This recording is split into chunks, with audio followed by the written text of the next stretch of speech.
Hello, everyone. Welcome to a new episode of What's Up with Anime. I am one of your co-hosts, Carolyn, and in this episode, which is the fourth episode of the podcast, but it's going to be the first episode of this series. And what is this series we'll be discussing for the next two episodes? My Hero Academia. In episodes 1 to 3, we went through almost the entirety of Naruto and Naruto Shippuden. And that was a lot of fun. We got in depth into the characters, the plot twists, the things that didn't make sense, the things we did like. And we'll be doing the same thing for My Hero Academia, which I can now officially say is my favorite anime. Yay! And we have a special guest today joining us. And it is our friend Ray, because Ray is a huge fan of My Hero Academia. So Nat and I was like, you know what, let's invite Ray to discuss the show. But Nat, just tell us a bit of what we are going to be discussing today in our episode of My Hero Academia. Or I should say, what's up with My Hero Academia? We're just gonna kind of do general sort of discussion of My Hero Academia and kind of see how it flows from there. I mean, it's 8 seasons of a single show that we actually liked. So I could see there being more than one episode, but I don't know, I kind of want to like keep it super contained either. Yeah, we're not gonna do 3 episodes like we did for Naruto. That was ridiculous. But we're also complaining for like most of those 3 episodes. So I feel like it's gonna be very different. It's gonna be very different. And My Hero and Naruto needed those episodes because it is such a vast catalog of stories. It's the entire manga, but then the entire show itself is almost 800 episodes, completely ridiculous. So I think the 3 episodes were warranted. And I have to say, I didn't tell Nat this before we began recording because I wanted to make it a surprise. On the YouTube channel, episode 1 has 422 views so far. Oh, wow.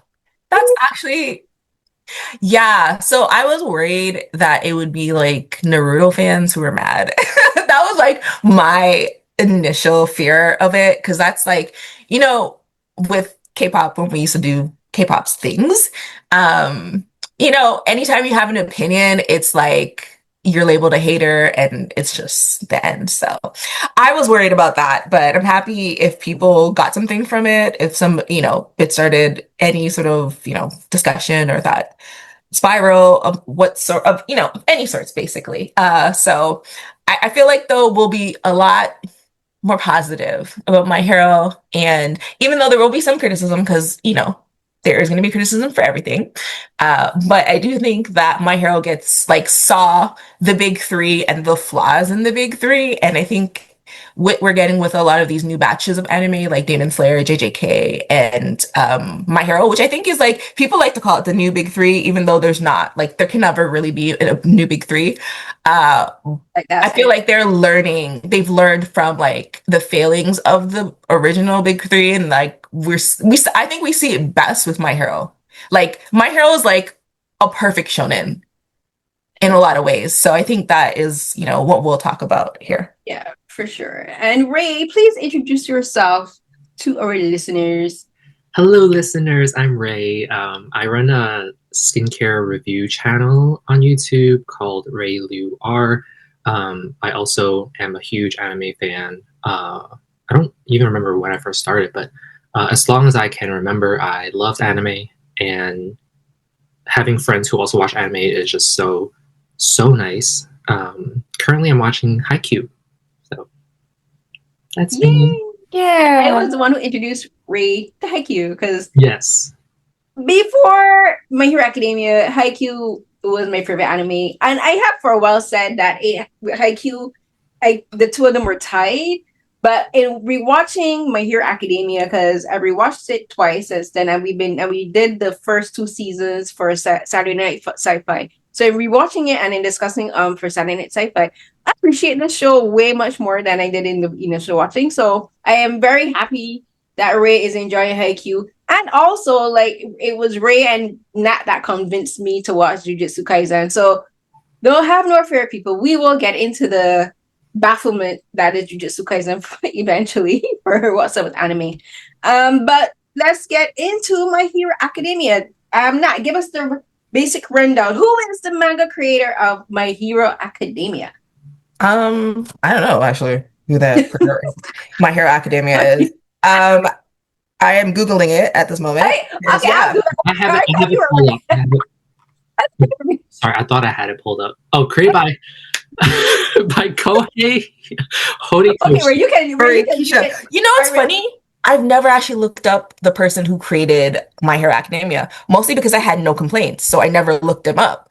And that the name is not even familiar to me. Like I've never looked at this name before. It's crazy. But yes, continue.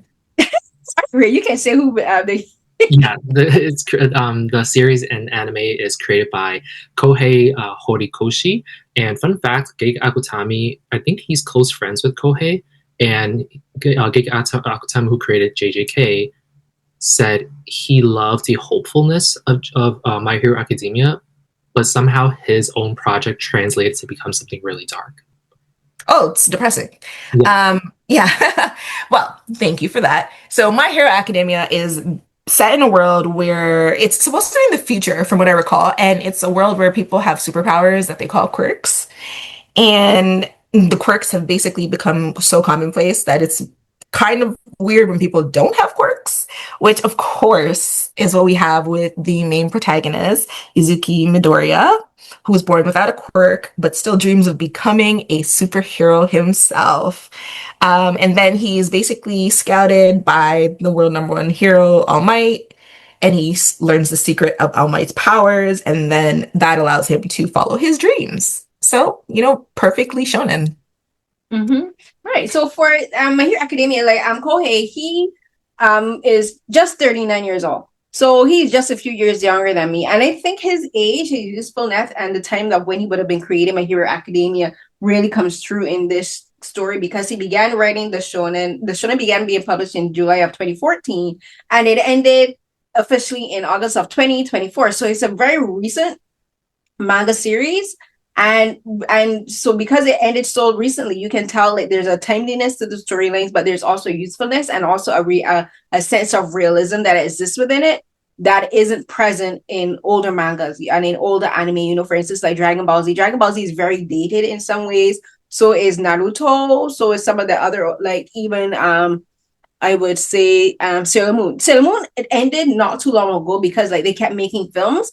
But like it does feel very dated in some aspects. But for My Hero Academia, one thing I love about it is that it feels very timeless, and it feels very present, and it feels very intentional with the stories. And so like for Kohei, he said like one of his biggest inspirations is Naruto and Dragon Ball Z. And I said this in the previous episodes for Naruto, where I said in watching My Hero Academia, I can tell that Kohei was like, I love Naruto, but I'm gonna make up the shortfalls, the shortcomings that Naruto has, and I'm gonna fix them in My Hero Academia. Because one of my biggest gripes with Naruto is that they have all of this pressure centered on this one young person who is Naruto, and like he is basically the messiah of the Naruto universe. He is their savior, which is again a archetype in many Shonen Jump manga and anime.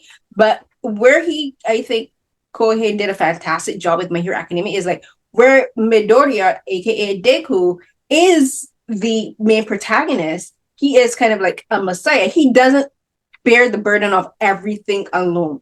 He does feel burdened, but there's everyone else is there to lift him up. There's very few times that he's ever actually fighting alone. Whereas in Naruto is fighting a lot alone a lot of times, and it's like no one cares about this child's mental health. No one cares about this child's physical well-being. No one cares about this child's emotional well-being. Like we've talked about, and I have talked ad nauseam about how Naruto was basically left to raise himself alone in a village. But that doesn't happen with Midoriya. He is not left to raise himself in a village. He has a village, his school, his mother, All Might, the other professors, the principals. Everyone is like, we will not leave you alone to deal with this burden. If you hear weird noises, Yoko is next to me. Her licking herself. So as we get into discussing with Naruto, My Hero Academia, we're gonna get into all of these things. One of my favorite aspects of My Hero Academia is I think it's a very good story about representation, about racism, about different people from different cultures, people of different ethnicities, people of different abilities, like disability. It talks about disability a lot. It talks about mental health a lot. It talks about people feeling like outcasts a lot. and about forgiveness and bullying. It talks a lot about bullying and the ramifications of bullying. And when we get into all of that, but since we have Ray as our guest there, Ray, tell us about how you first got into My Hero Academia and like what led you to My Hero Academia. Because I can tell you exactly how I got into My Hero Academia. That's a good question. So funny enough, my doorman from in my building right now, he had this My Hero Academia lanyard on his keys. And I was picking my package one day and I was like, oh, you watch anime? He was like, yeah, I watch anime. I was like, oh, what anime is that? He was like, oh, that's My Hero Academia. And I was like, oh, I've heard of it. I never watched it. He was like, oh, it's so good. You have to watch it. I was like, okay, cool.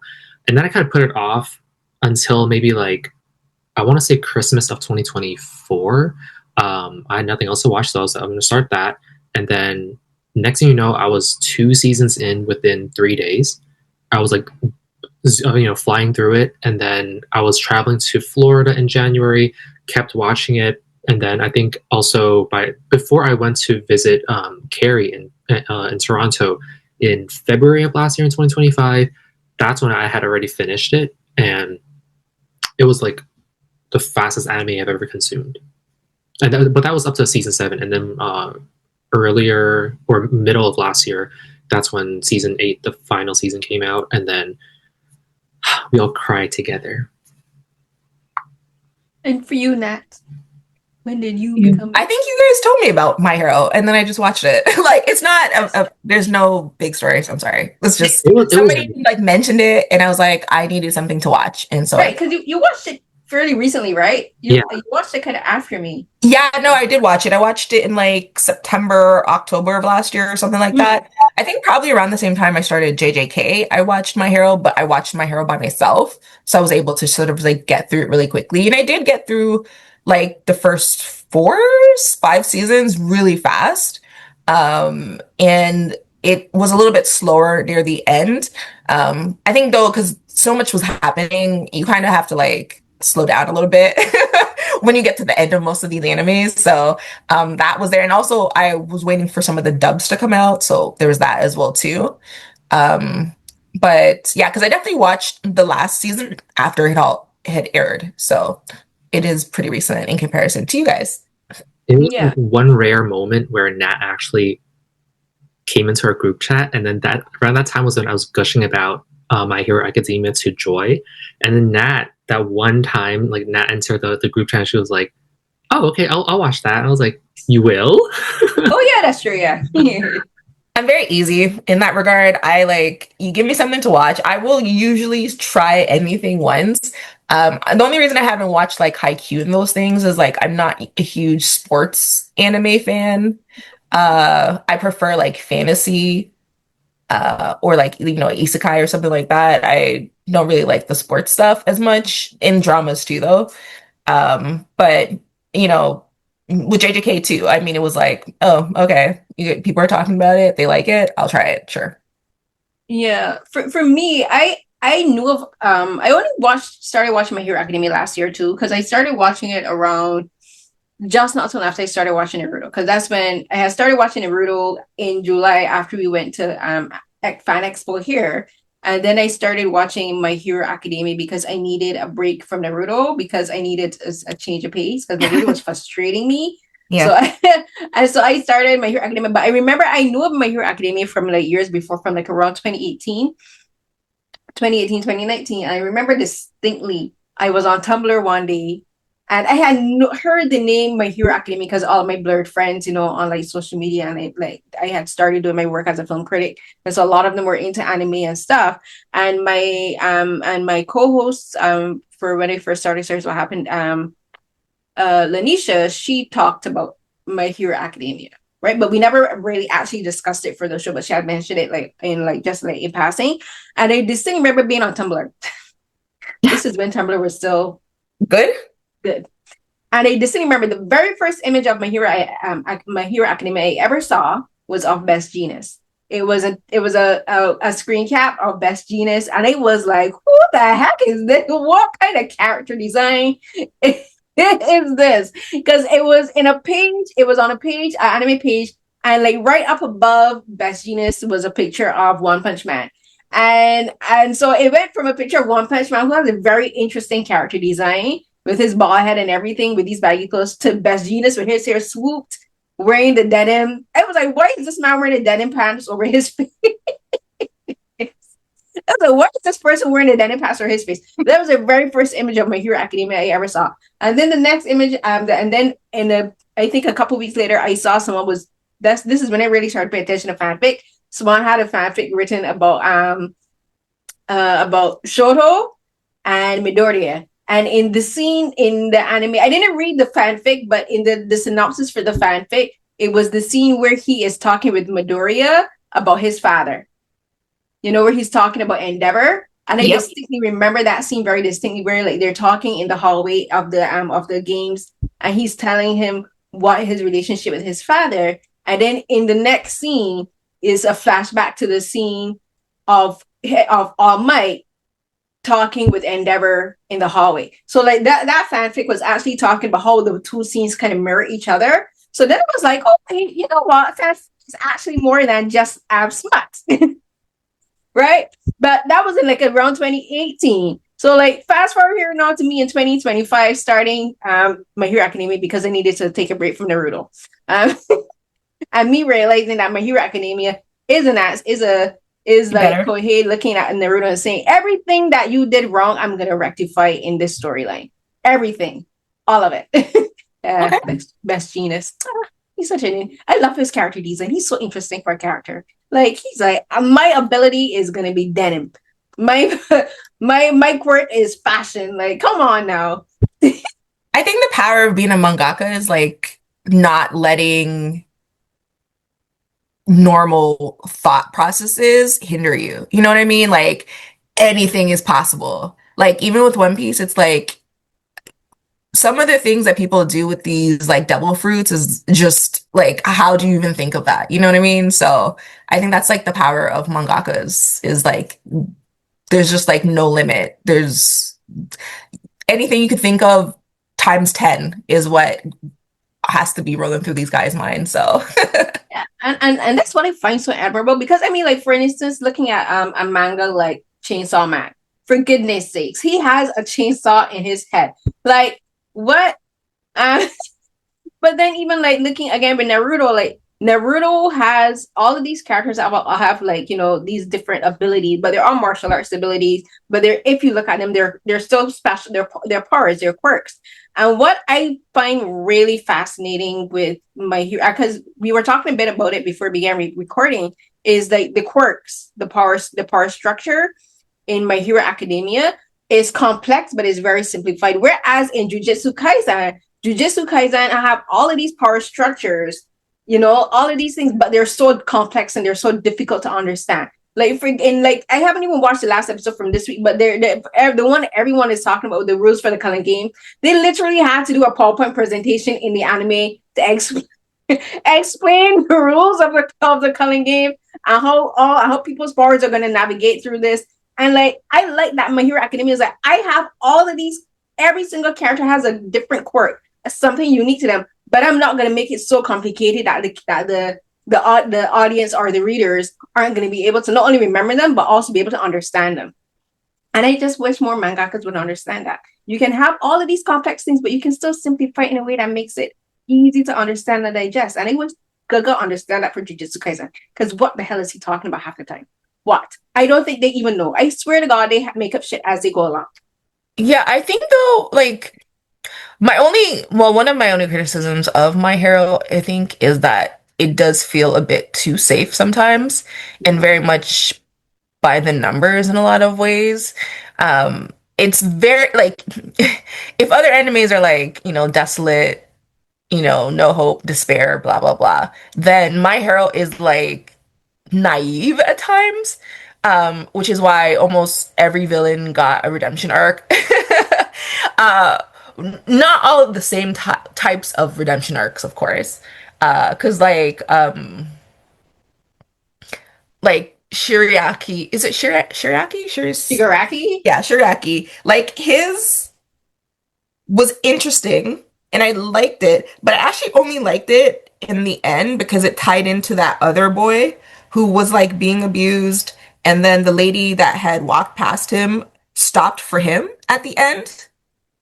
And I think that full circle moment is where I think it worked better, because I just think that Shigaraki had done too many things for me to sort of feel bad. Like I felt pity and for him because of his childhood and stuff, but Yeah. like he had already reached that point of no return as a villain, if that makes sense.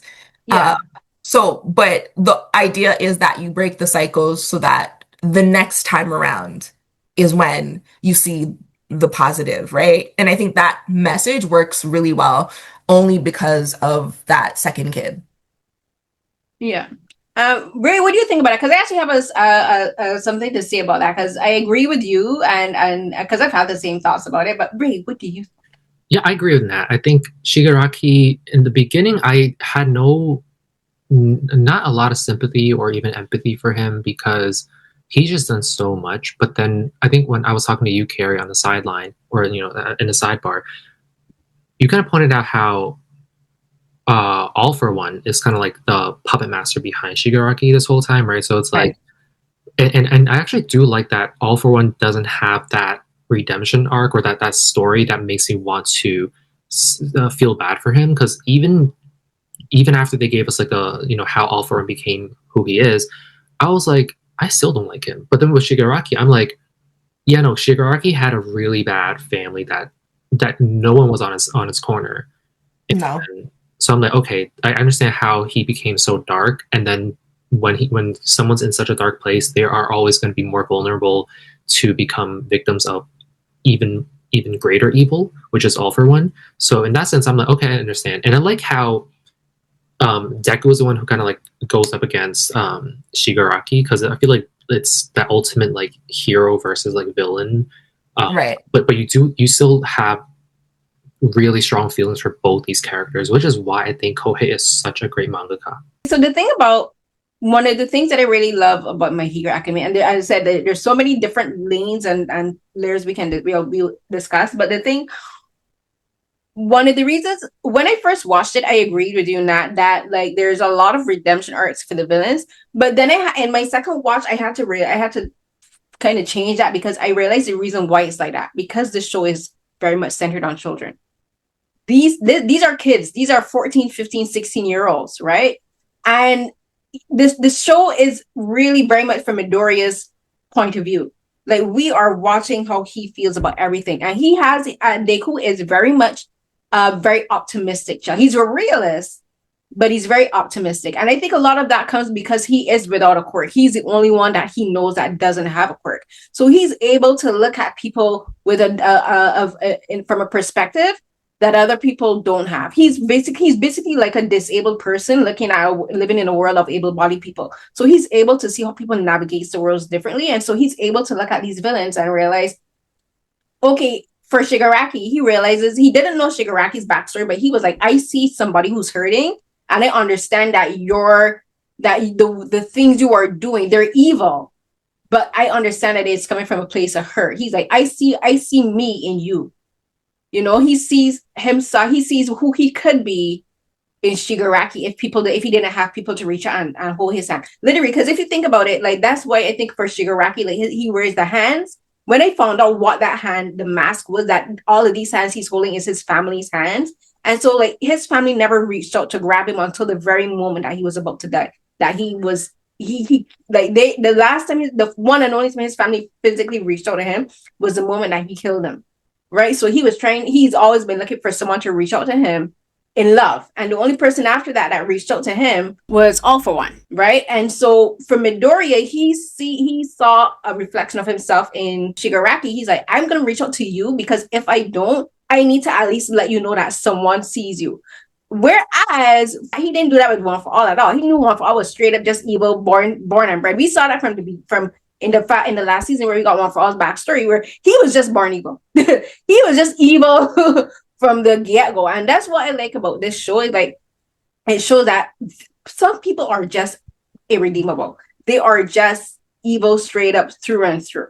Whereas there are some people who become villains because society makes them villains. and they feel like the only way that people see them is if they do something bad. Because remember, like Shigaraki's whole thing was like he couldn't figure out what he was as a villain. Remember when he formed the villain, the League of Villains? He was kind of doing it as like a joke. He just he's like, oh, All Might is there. I'm gonna go and test All Might because that's the only person strong enough that I can think. But it's only when he met Stain.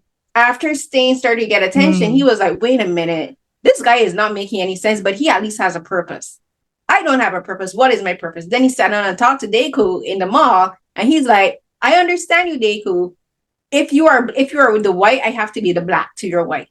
If you're the light, I have to be the darkness to your light. So he chose that. But that's where I think for me, one of my favorite things is My Hero Academia is it shows like some people are born evil, straight up. Some people are made evil, but have potential of being redeemed, and sometimes they don't. I would like piggyback that a bit just to say that yes, I do agree that like with My Hero, people are born evil, and well, I wouldn't say that they're born evil.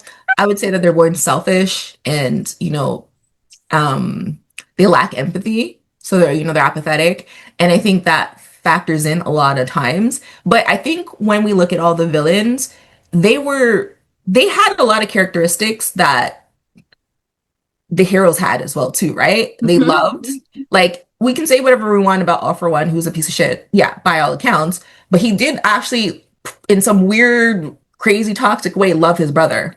And that was also a very realistic part of the show, right? Like Twice, I love Twice. I was so sad when Twice died, and Twice is a villain. Like, he's just some loser who fell in with the wrong crowd and just that he like hitched his wagon to that horse and just went with it 100%. But I was so sad when Twice died. Like, I think that's also a reason I can never really like Hawk, because Hawk killed Twice.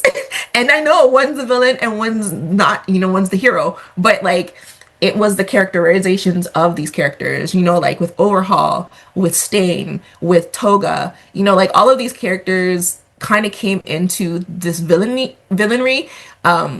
One, because as I said, they're just not great people, but also two, because they just couldn't find a place to belong. Like the same way that Midoriya wouldn't have belonged if he did not get All Might's power. So who's to say that Midoriya, like, I mean, in alt timeline, obviously, but like Midoriya could have easily been in the wrong crowd if he just stayed quirkless. Well, everybody had a quirk. And it's the same with a lot of the villains. Like Toga's like her blood thing. I mean, I'm pretty sure that there was a way that could have been not evil, but the way that she, I guess, decided to go about her powers, hurt people. But she was authentically being herself. She just wanted to be like that forever. And I think her and Oroko, yes. Uraraka is such a hard name to say. I just go by her by the last name, Ochako, yeah. Her and Ochako, yeah. Like their whole thing at the end, like she's a villain, but she's a person too, and she's also a person who's just trying to belong. And so I think that like the humanity of it all really shone through this anime with all of the characters. Actually, I would say hot take, because I have a lot of all the time. Hot take, the one character who I thought was actually pretty flat for most of the time was Bakugo. I know a lot of people love him. I don't get it. I really I don't honestly get it, but I think that Bakugo was so flat. For like his whole thing is he's angry all the time. Okay, Vegeta. And he's like competing with the male lead. Okay, again, Vegeta.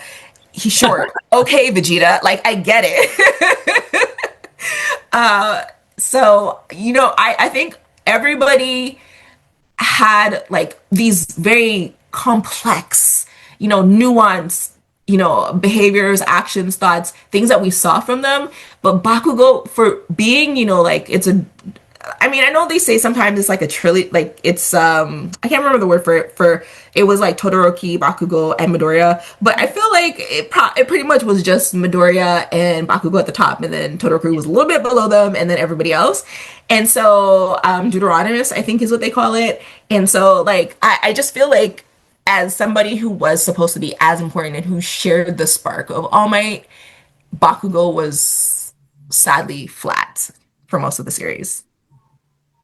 Yeah, I think it was towards the end that Bakugo really caught my eye during like the big fight where Bakugo's job was to be in the school in the sky.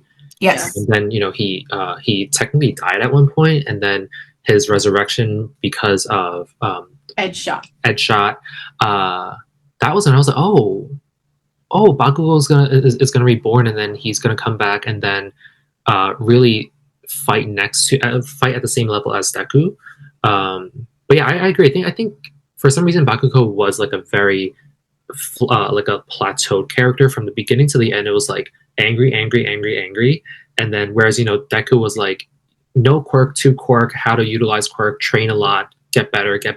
Todoroki's also like he has a whole family thing going on. Bakugo was like we barely know how his parents treat him. It's just his mom. It's just his his mom. Mom is hot-headed, basically. Yeah. And his dad's like... That was kind of it. Oh, no, you meant for Bakugo or Midoriya? Bakugo. For Bakugo, right. For Bakugo, yeah. he's... Okay, so the thing with me at Bakugo is I think that Kohei did really interestingly with these characters is that their quirks are manifestations of their personalities. So, like, Deku didn't have a quirk because he didn't know who he was as a child. Because so much of his childhood was following Bakugo and the other kids. He didn't have an identity because he was a follower. So once he got his quirks, he had all of these different personality traits coming from the previous quirk holders, and he had to figure out, like, how do I contain all of these, literally these personalities, these powers within me, and find who I am in the midst of that. That's what makes Midoriya such a really interesting character to me. Shoto is like, he has all of this family trauma. My God, this child.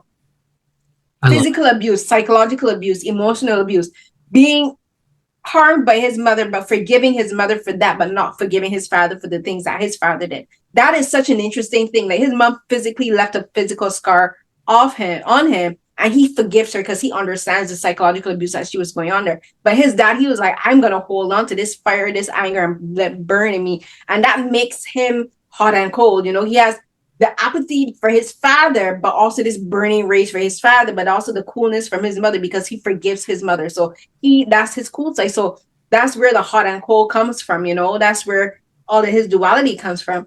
Bakugo, I think one of the reasons he is kind of flat, I'm not sure if it was intentional, but I kind of read it that way, is because he is dynamite. He is a spark. He's always ready to explode because his spark, his quirk, his power is explosive. So he's always simmering he's always in a state of like latent anger, waiting till he can let it go in an explosion. Because his quirk is interesting, is that his quirk comes from nitroglycerin. So the nitroglycerin is one of the most flammable chemical substances on Earth, and nitroglycerin is always existing in a state of latent explosion. That's why it has to be kept cool, because if it reaches room temperature, it will explode. And interestingly enough, nitroglycerin in pill format is what you give to people with heart conditions, because it can actually slow down the pacing of the heart. So I kind of read Bakugo that way, because he is nitroglycerin. He behaves how nitroglycerin behaves, and it does. I agree with you in that it does affect the way his character reads on screen, and I'm not sure really in the manga, but on screen it kind of reads that, because he's just always ready to bark at people. He's like a little chihuahua. I related him to like an angry, grumpy chihuahua. He's just like for Nat calls what's his face in Naruto, her gremlin. To me, Bakugo is a gremlin. Oh, Sasuke. Yeah, where's Sasuke? Yes. Where's Sasuke? Sasuke is always angry, but he looks apathetic. Bakugo is not always angry, but he always looks angry. Even when he's not actively angry, he just comes across as angry, because that's just how his quirk. He has all of this energy in him ready to explode. So he's always angry, even when he's not actively angry. So he's my gremlin of My Hero Academia. You have Sasuke. Bakugo is my little angry gremlin chihuahua, just ready to nip at people like. Arr, arr. I do like Bakugo a lot still, and I feel like even though his character in general compared to other characters are a lot more flat, you do see moments where, like, I forget which season it was, but when Bakugo was trying to come to terms with Midoriya having taken a quirk from All Might. That And was season because because he found out really late in the show. I think that was around season 6, right? oh wow, okay, it's really Season Or 5, maybe it's season like 6. yeah, it's around that. Yeah. yeah. So like because Bakugo looked up to All Might so much, and literally there's no hero that Bakugo looks up to except All Might, and finding out your arch nemesis or your rival had gotten something so special from your idol or your hero, Bakugo was kind of like, okay, well, how can I now prove myself to be worthy of All Might's attention, right? So we do see like that kind of growth in Bakugo, where he does learn how to understand how to interact with people. Because I think ever since then, like he's not as explosive, but he still is when he's needed to. But so there are those little moments. So I would say Bakugo does have a little bit of those moments where you're like, oh, okay, there is some kind of growth. He's not just like a popcorn from the start to finish. Yeah. And Right. the other thing with Bakugo is some of his anger and his arrogance isn't his fault. A lot of it has to do with how people treated him once he manifested his power, because his power is considered so unique and so powerful compared to everyone else that from a very young age, he was treated like practically like a celebrity and a god, because he had all of these kids boosting his ego. So like no one was there to temper that. No one was there to slap him down and say, you need to chill the hell out. You're just a regular kid. So technically some of his anger isn't his fault, and some of his arrogance isn't his fault, because like people, even the teachers helped inflate that too, right? So it's like someone like then we kind of saw his parents, his mom, he is his mom, and his dad is also a bit more calmer. So I wish we had gotten to see more scenes of them interacting to see how he got, like, why isn't he more like his dad? But then again, it's like, who's going to be more control in an environment, something that's explosive or something that's calm, right? So that's why, like, his character, he grew on me after the second rewatch of the show. He grew on me because the first season was like, because he's a bully to Midoriya, and like I can't stand bullies. As someone who's bullied in school, I have no patience and time for bullies. So it was only my second rewatch of the show that I really started to really kind of understand him at first too, because the first watch I hated him almost to the end. On the time where I really started to really, in my first watch, like him was when you, Ray, like when they started to train, and then he had to do like the rescue missions, the rescue missions, and they had to train, and he had to learn how to listen to people, how to realize I can't do everything on my own. I'm working as a team. Because up to that point, he would not pay attention. He would not listen to Midoriya. He would not make any plans with anyone. He wouldn't even listen to All Might. It was only until the scene where they're in the building, the collapsed building, and he had to go back. And you realize how smart he is too. And it's like, you think 10 steps ahead, but the problem is you don't share people. You don't tell people what you're planning to do. And that creates problems. So yeah, it's only the second rewatch it was like, okay, I can see you back. With the first watch I hated. I could not stand his guts. I didn't hate him. I mean, I wasn't impressed with him being a bully at the beginning. I thought, yeah, he was a bully, and I didn't like that, especially since it was like telling people to die and stuff all the time. That was really strange. I didn't get it. I don't know. Like, I know a lot of people are like, oh, it's cute. I don't really understand that.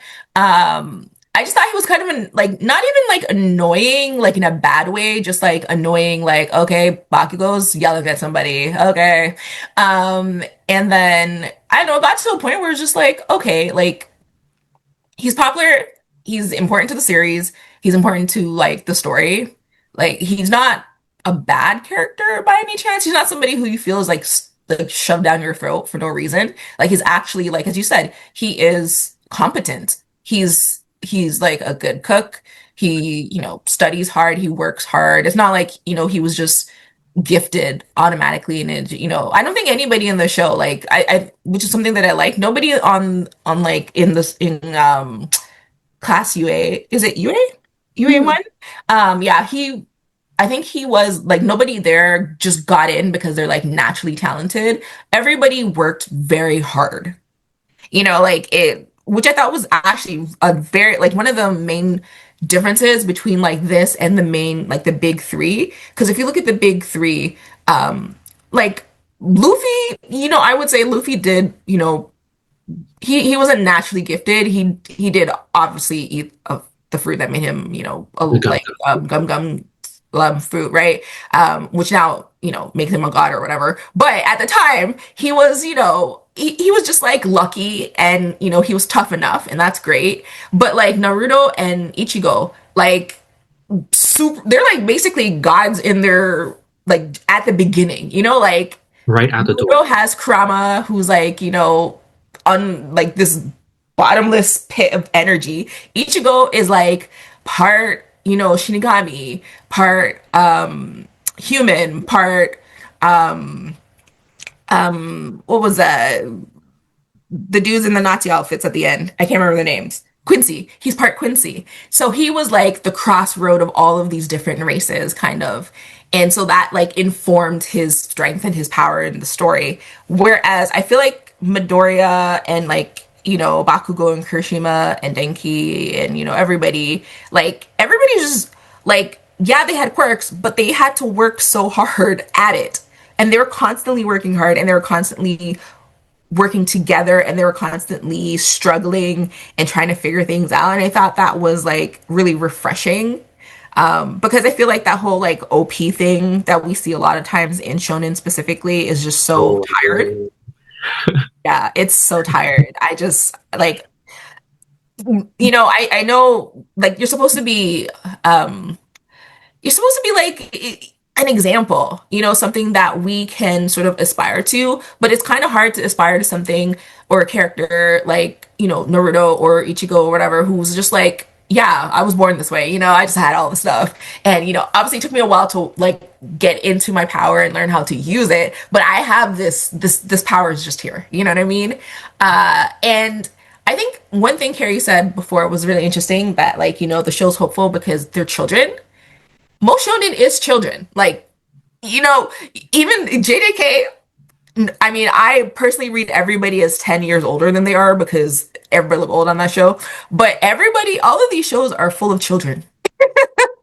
And so I feel like though that My Hero Academia had like the best representation of what it means to be a child and what it means to be an adolescent and what it means to have that like awkward period where you're figuring shit out. I think that is like so perfectly done on My Hero. I'm sorry, I'm saying this and I'm watching Carrie and it's really funny. But anyway, My name is Yoko. Yeah, I figured. But like I felt like this was one of the best representation of actual teenagers, if that makes sense, in a super powered world where people can do, crazy things. Yeah, they definitely highlight the academia portion of the Yes. show title where it's not just the hero, but it's like the entire academy of heroes that really make the show shine so much. And I agree with what both of you said about, the target audience still being kids, kind of like Pokemon, right? It's still targeted towards kids, but then, people of all ages can still watch it. And it's like when you see the parents, that's another reminder that, oh, these are still kids. Like the parents are really worried that like, Deku's mom is always worried. And then even like Bakugo's mom is worried. Endeavor doesn't show it, but he's definitely worried about his kids. So all these parents in the show also help us recenter that these are still kids. I don't think they're middle schoolers or high schoolers. I think they're kind of like in between college and high school, right? Because the academy is almost like a like college level or entering college level. It's pre-college. From what in reading the fan fiction, one thing about the fan fiction, they give a lot of these details. So in reading the fan fiction, they enter UA at 14 years old. So by the end of the show, they're 17, 18. So they're ready to go into it's like high school. Yeah. It's high school. It's high school. Yeah, I started high school at 14, I think. So Yeah. that makes sense. And I did read it like it was a high school, to be quite honest with you. Yeah, no, I like it. So I guess should we talk about the characters? We have about 20 minutes left. So should we like talk about maybe our favorite characters on the show? Yeah. Before we do that, one thing I do want to say that what Ray's talking about the characters, that's another thing I really appreciated that Kohei and his writing team did, is that they brought in the parents at very strategic points in the storyline to keep reminding us that these are kids, but also like that the teachers, like All Might, Eraserhead, the principal, oh my gosh, the teacher that heals them, you know, all of these different teachers that they have are always reminding the kids like, you are just kids. We can't let you do these things. There's certain things that we will let you do because they help you to grow your powers, but there's certain things that we will not let you do because it's just dangerous and you are still a child. I love that the teachers help to remind them and say, oh, you were just a kid. We can't let you do these things. And we'll probably discuss it more in like the second episode, but like the point that they stress mental health from the very beginning, and like they say that we're going to protect your mental health as much as possible, means so much to me in a story that is about kids. And it is very much, and does these with trauma, so much trauma, so so much trauma. But yeah, so we'll start talking. We'll have like 20 more minutes because Ray has to go soon. So we'll end this episode talking about our favorite characters. Yes, go ahead, Ray. Okay, I'm gonna say, I think we all know I love Deku, I love Bakugo, I love Todoroki, but need to shout out my boy Tokoyami, the Shadow Bird. Yes, I liked him too. I Yeah, loved him. I was actually a little bit disappointed because when he started doing his internship with Hawk, it almost seemed like Tokoyami's story kind of like went on a decrease, because it's like, I want to know more about how powerful his shadow, the creature, could be. I never really got to see what like the serious damage it can do. I feel like at certain scales I saw it, but then I'm like, if you give me a Tokoyami spinoff or like a sequel or something, I would devour it. I love Tokoyami so much. That's, I would say, my top 4 favorite characters. Yeah, I agree with you. The thing with Dark Shadow is that it's intimated within the show itself, is that his quirk is extremely powerful. His quirk is actually one of the most powerful in Earth, in their universe. And I agree with you. I wish they had explored that a little bit more in like when we got to see the training sections and when they went to do the internships. I wish we had gotten to see him train more with Hawk, because in the last 2 seasons, that's when they kind of start to make it clear like Dark Shadow is so profoundly powerful that they didn't know how to actually train Tokoyami because they didn't know what Dark Shadow was capable of. And I wished we had more training sections to actually describe it, because in reading, I was reading up a little bit on it and stuff, is like Dark Shadow is literally, his quirk is the only manifestation of Dark Shadow on the entire planet. Like no one else on Earth has that quirk. So they're not sure if it's actually a quirk or if it's like a divine gift in a sense, you know. So that's where Dark Shadow, and because Dark Shadow itself is a character, because he cries, he talks, he communicates with each other with the things, right? So I love Dark Shadow. Dark Shadow is so funny to me. Like when Dark Shadow sees a light and it's just like, oh my gosh, I can't be here anymore. I love that. I love that Kohei, right? I love that Kohei give Dark Shadow personality all on its own. But I agree. I wish we had more, because the thing is with Tokoyami, and then there's the other character from UA 3, the one in the class with Mirio, the guy who has like the hawk, that can basically transform into anything. Sun Eater. I love Sun Eater. Yes. Sun Eater. So the two of them are very similar, and Sun Eater apparently is also considered to be extremely powerful. He is one of the most powerful people in their universe, but he's still a teenager, so he still hasn't been able to figure out how much he's capable of. So like the two of them are two characters I wish we had gotten. If they do a sequel ever, I would love to see them to like really explore these characters more a little bit, because I do agree with you. I love Tokoyami and Sun Eater. Sun Eater is such a cool character to me. I love his name, and it's funny that his name is Sun Eater because it's like a sunfish. I'm like, yeah, badass. He's just really funny. Always leaning into walls. So nervous and scared. So shy. Yes. Anybody else, right?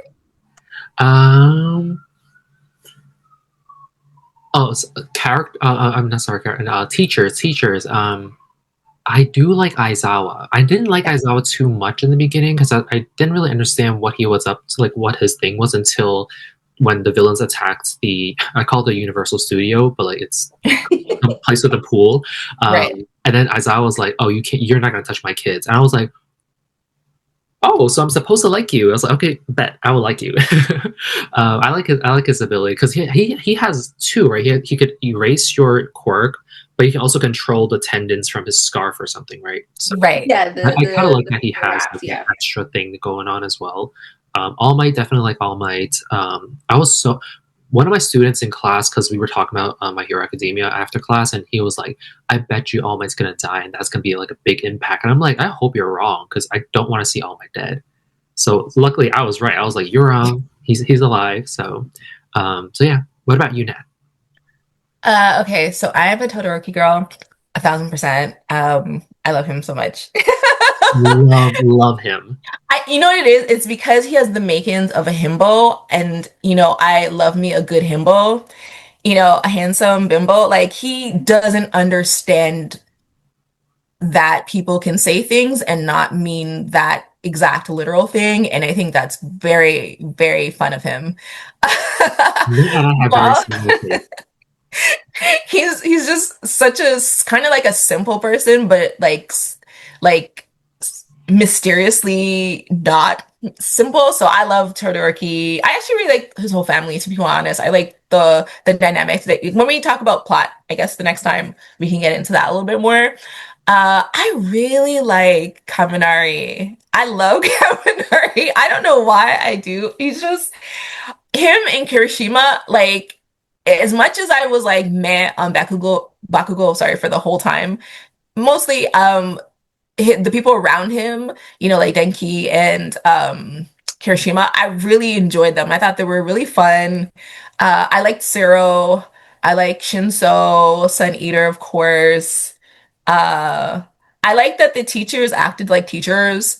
I think, when I was comparing the big three to like what people kind of want to shove into the big three, and it's something I noticed in JJK specifically, like when Nanami was like to Yuji, like, you're a kid, I'm the teacher, I'm the adult here. I have to take care of you. I have to be the one who fights.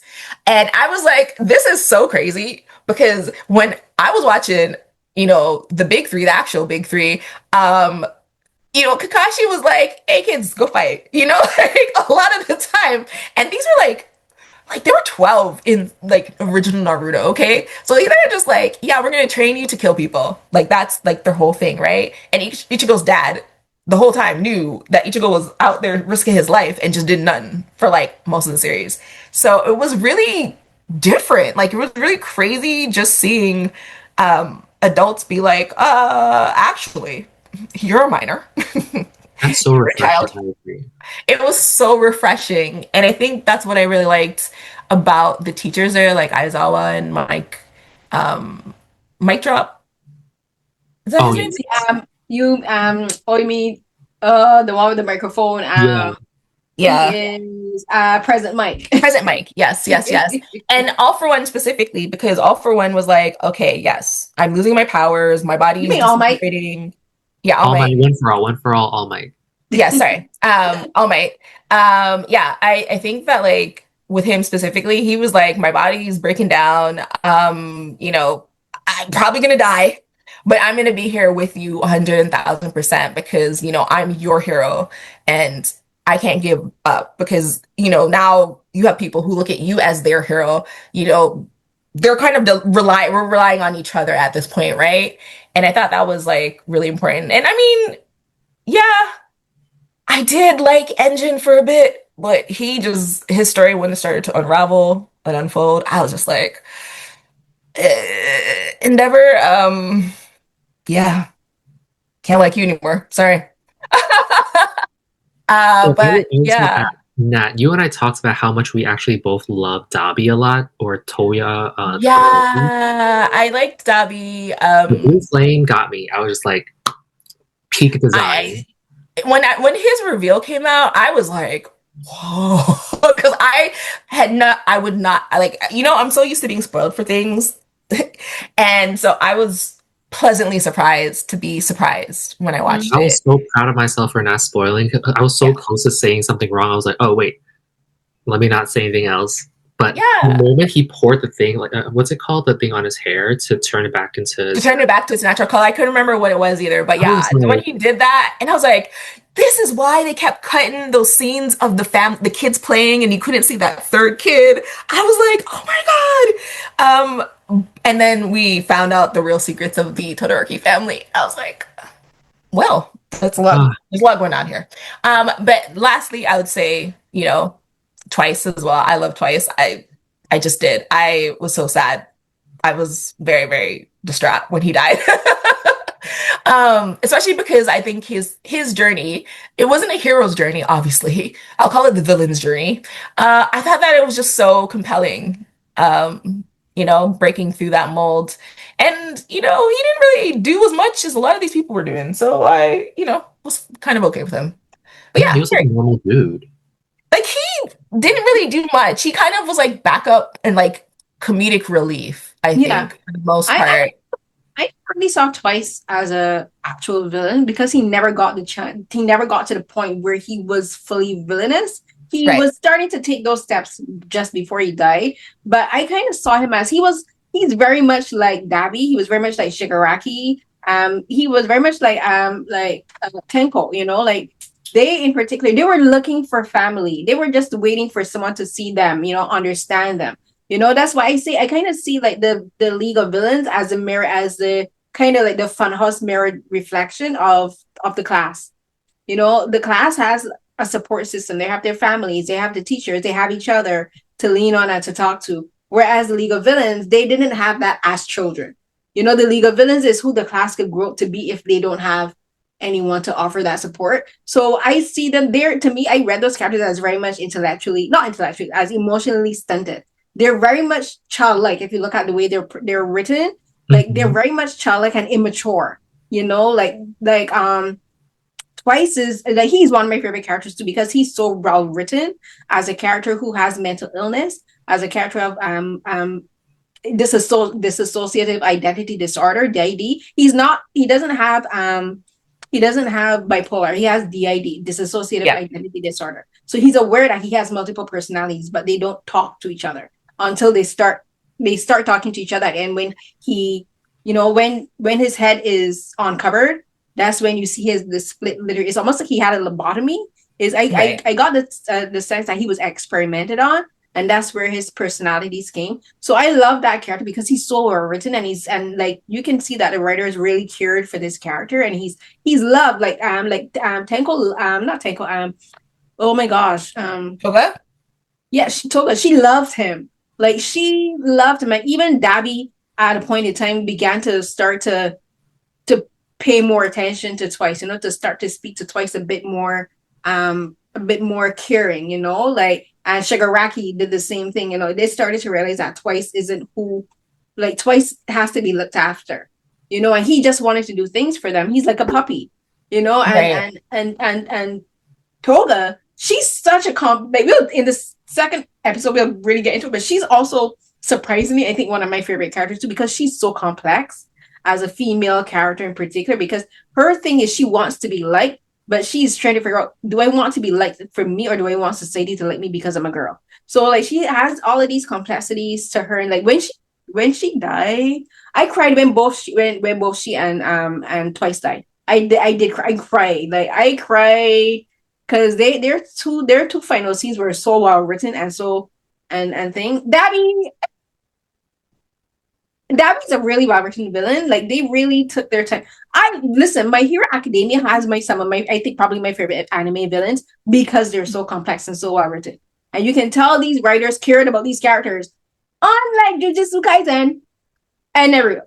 But outside of the villain arc, if you go into the class, my favorite characters is Aizawa. I love Eraserhead. I think he's such a badass character. When he's ready, when he goes into fight mode, he is so. I think the way he's written is actually very sassy. He's almost like a.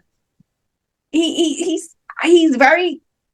I don't know. There's something about that character. I think it's a lot of it has to do with his character design. His character design is also very unique compared to everyone else because he's very tall and thin, and he's always has his hand in his pocket. He reminds me of Gojo a little bit, where he's deceptively powerful. People would easily underestimate. Where their eyes covered and their bodies is very relaxed, but when they're ready, when they lock in, they lock in, and their powers do relate to their eyes.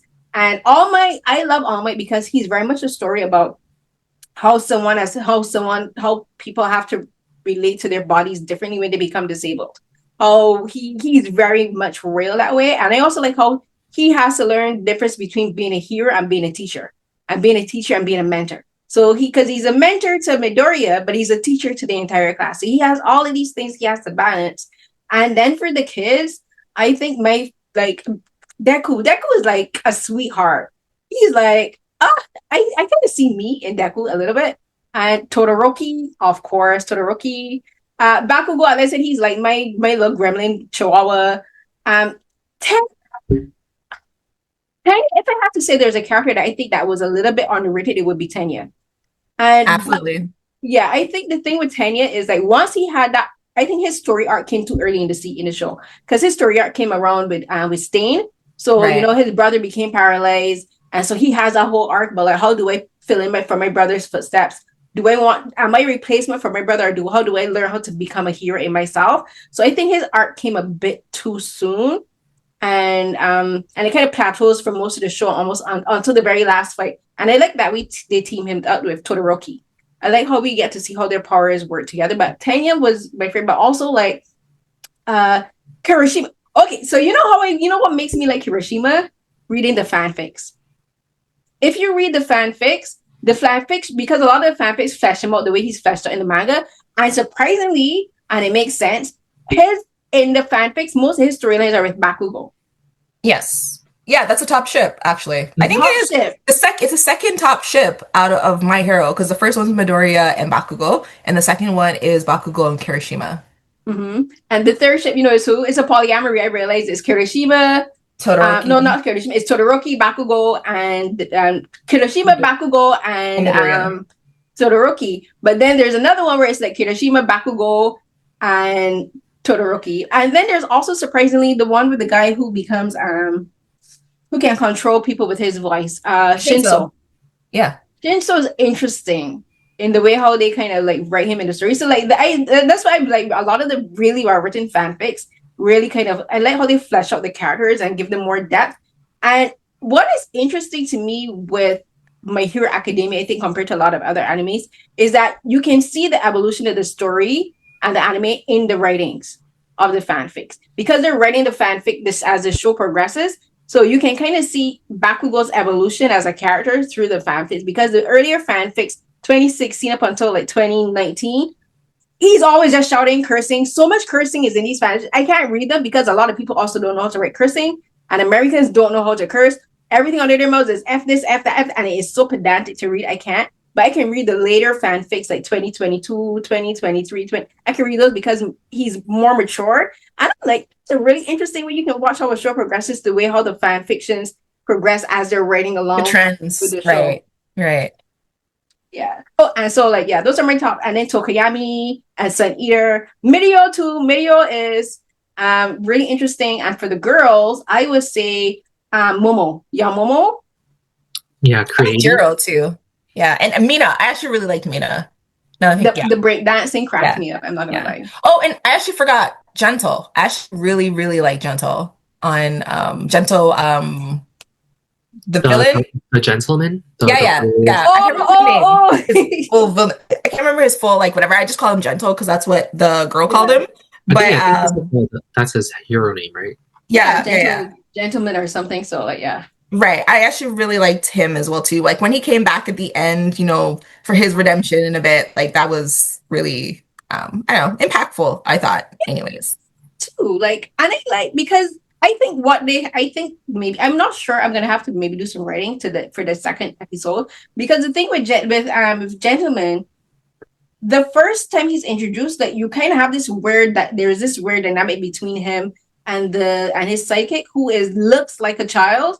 And she's not. So I think they had to actually figure out how they're gonna fix that, because if you notice, and when they come back, like they're dressed very differently, especially her. She's dressed very much more like a woman, and that's when they have to remind you, she's in a small body, so she's a little person, and so she's an adult, and because their dynamic is very off-putting at the beginning, because the way she speaks is very childlike. So they had to, you can tell that the writers had to come back and say, yeah, we need to change this because people are going to get the wrong idea about these characters, and they're going to get around idea because we don't want to be promoting pedophilia. So they had to really like change the way those characters spoke in particular. So I thought it was a really interesting thing.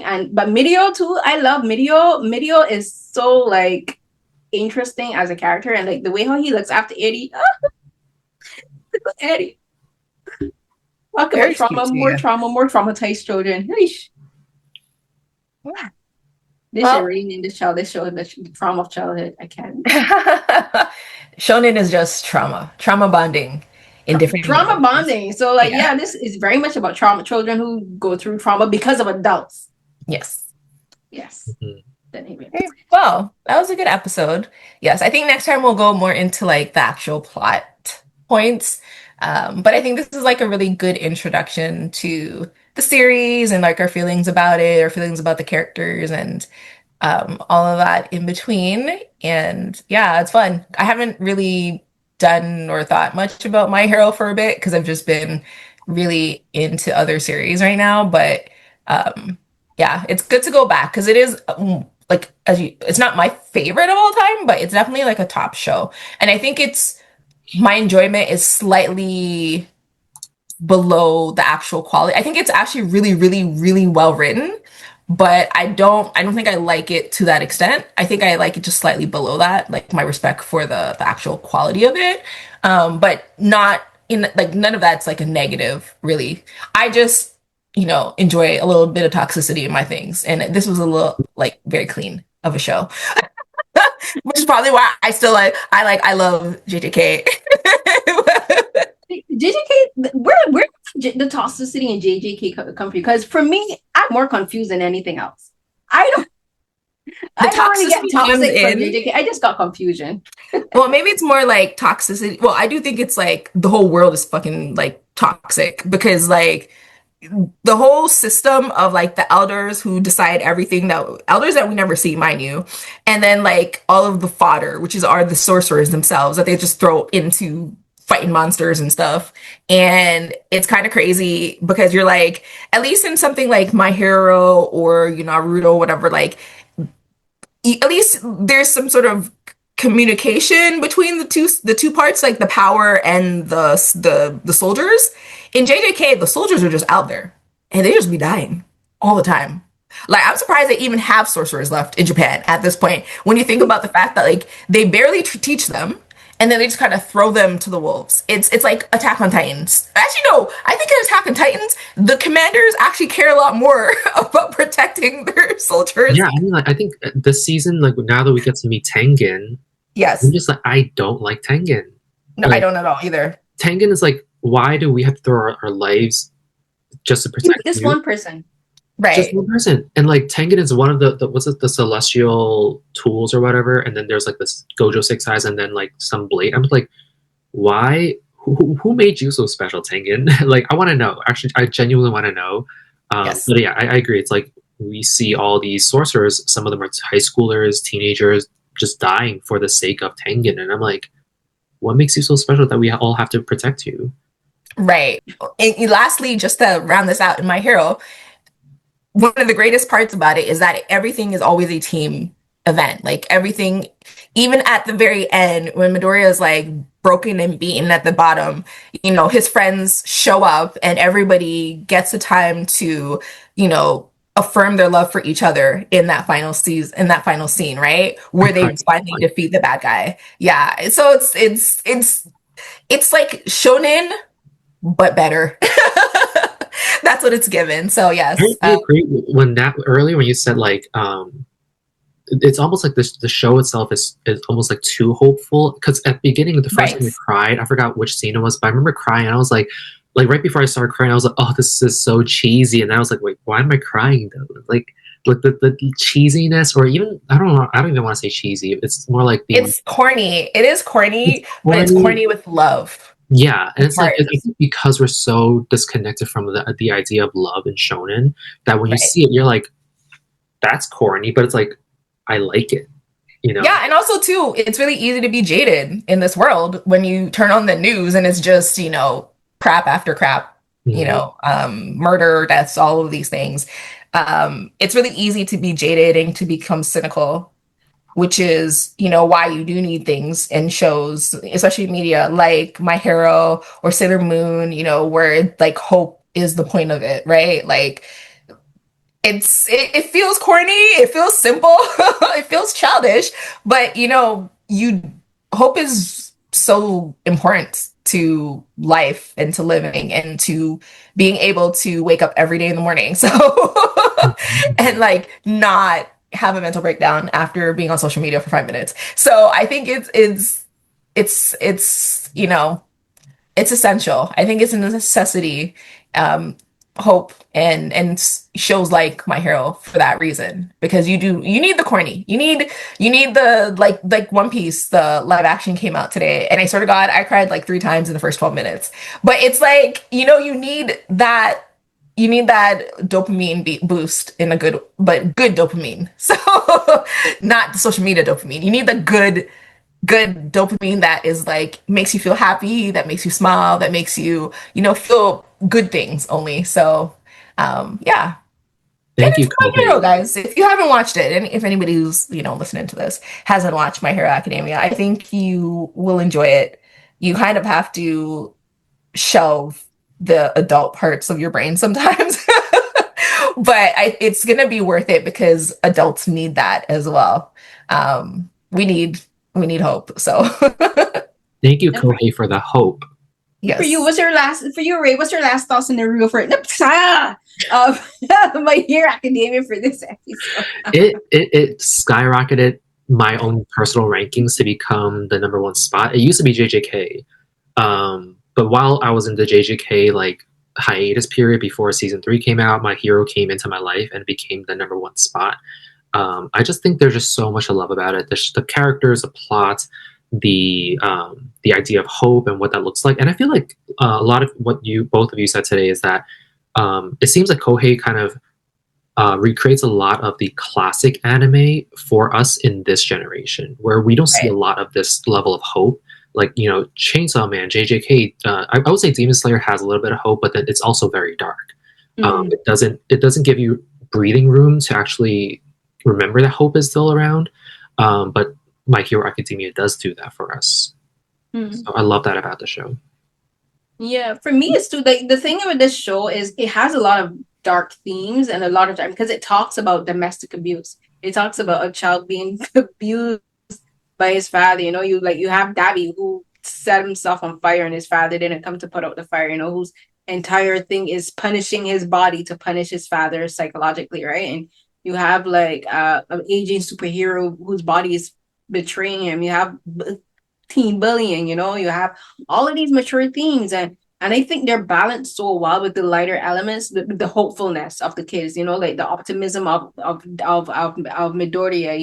You have Tenya who is he's this really interesting character because he's so earnest in everything he does and he's a leader, and you have Yamomo, who's a girl that people can easily dismiss because she's hot. She has a hot body, but she's extremely intelligent, but she's also kind of like has insecurities about not her own intelligence, but she thinks that people underestimate her. You have all of these different things, but it's like all of this hopefulness and the brightness is so brightly colored. There's no dark. I love that I can see what is happening on screen. And like that's a problem that we even get in live action films now, where everything is so dark and muted and desaturated. I love that My Hero Academia is literally full of all of these primary colors. Every color under the rainbow is in this show. So even watching it visually, it lifts your spirits, because that's one of the reasons I've been able to rewatch it so many times, is because I don't feel I'm not stressed out watching it, even though it has some like super heavy elements. It doesn't stress me out emotionally and mentally. And like, that's one thing I love about it. So I think it's also a really great intro anime for people into anime. I think it's a really good show to introduce people into anime, into Shonen Jump, and into like the whole power dynamics and how power scaling and all these things work in anime versus how they work in, I would say, Western animated films and shows. So it's also really good that way. It's a really good introduction, because the other thing is that it starts off fairly even and it gets really heavy closer to the end of the anime. So like they don't pack on all of the heaviness at the beginning. We're on like Jujutsu Kaisen. Jujutsu Kaisen literally drops you right in the middle of chaos and you have no idea what the hell is going on. Demon Slayer is the same. Demon Slayer literally starts up with this boy's family getting wasted. Like, and the show does not let up. It is constant death and death and destruction in Demon Slayer. But the other thing I would say with Demon Slayer is that it didn't know how to add in certain like elements, like with like the characters. Like there's the character with the yellow hair who is always freaking screaming. He reminds me of that character from Black Clover, always screaming. Asta, my son. Like, yes, Asta. I love so him. when we start talking about I think for the next episode of maybe Academy we'll also talk about Black Clover because I see a lot of similarities between Deku and Asuka as well, and also between Aizawa and my guy who runs the Black Clover. Yami. Yeah, I was about to say when you were talking about Aizawa being sexy, for being like a nonchalant character, Yami was who I thought of as well too, because Yami's very much a nonchalant. But when it comes to protecting his kids and his squad, he locks in. He locks in hard, and I'm just like, right. Yes, him bows, bows galore. But yeah, but that's how that's for me. That's how I end up with like saying one of my things that I really love about My Hero Academia is it is easy for me to watch, which is for someone with like me, that's a very important thing. I hate watching something and feel like I'm doing it like it's a chore. My Hero Academia does not feel like that. I have no problem. For me, it's a very watchable show. I will never go back to Naruto ever again. I still haven't finished watching the last 100 episodes of Shippuden, for goodness sakes. Nikki dropped it too. I'm not surprised. Usually when I start something, it's very hard for me not to finish it. So that's the only reason I did finish it. Which is probably why I will eventually finish Demon Slayer as well, because I did watch the first season. But that was all Netflix had, so I just, we're supposed to go to the movies to watch the film anyway, Nat. But yeah, we're gonna watch it next week, so it's fine. Right. Yeah, I'll figure it out while we're watching. Sure. Off the record, I didn't finish episode 1 of Naruto. I couldn't. Regular Naruto? The first episode of season 1. Yeah. I couldn't even finish it. I will off the record, but I'm going to add this into the podcast just so you. No, you know what? No, let's wrap it down. Let's see. I'm going to continue, or I will resume Black Clover, but I will say I am on like episode, I think 800 something on One Piece, and I love One Piece now. Oh my gosh. So One Piece is literally my favorite anime of all time. It knocked out Attack on Titan, and the only reason it knocked out Attack on Titan, because I still think Attack on Titan is like the best written anime of all time, is because Attack on Titan has zero rewatch value. I do not want to be traumatized, so I don't rewatch it. You know what I mean? Whereas with One Piece, it's funny. Everyone talks about how many episodes there are, but I've watched every arc at least twice. It's really easy. It's like I leave it on the background and I can breeze through it really quickly. So thank you for that recommendation, Nat, actually. Yeah. And the live action season 2 came out today. I've already watched half of it, and I had to limit myself to only half. So I'm going to watch the other half tomorrow, but it is fantastic. It's actually beyond my thoughts and how they were going to condense so much of One Piece into these 8 episodes is like, I don't even know why I had that worry, because it's just so beautifully written, and it's a passion project. I think that's the thing. One Piece live action, yes, it's work, and yeah, they're making money off of it and blah, blah, blah, blah, but it is a passion project for a lot of these actors and the writers and everybody. So, yeah, you know what, guys, One Piece seems like a big battle, but honestly, once you lock in, it's great. It's just, I mean, I guess it depends on when you lock in, but like once you get that arc that is like perfection, everything is just like a breeze. So watch One Piece, watch Black Clover. I love Black Clover. Demon Slayer, I hear a lot of great things about it, so watch that too. I'm not going to say to watch Naruto, though I will say I do love the first episode of Naruto, but only because it's Iruka heavy, and Iruka is my favorite character of Naruto, so that's the only reason why I like the beginning and the end, because the last episodes are also very Iruka like heavy, so those are the only things I could recommend to you. Well, and the driest stuff probably, but yeah. But we're off topic here. This is way off topic. Wait. It's a good way to end the episode, like giving recommendations, like I got into Demon Slayer and I wasn't sure if I would like it, but I actually do like it. And I'm like looking forward to the film. And I was actually looking forward to one more season. Lo and behold, they said, you know what? No, we're going to do 3 films and call that a day. And I'm like, you know what? That is actually economical. Kudos to the creative team for saying we don't have the bandwidth to do a whole other series. a whole other season. We're gonna just do 3 movies and call that a day. I'm like, you know what? Kudos to you guys. You found your limit and you stuck to it. And Well, then one last recommendation would be Grandmaster of Demonic Cultivation, mostly because it's like my favorite series, one of my favorite series of all times. And it does, so it's basically the Untamed is the live action version of it.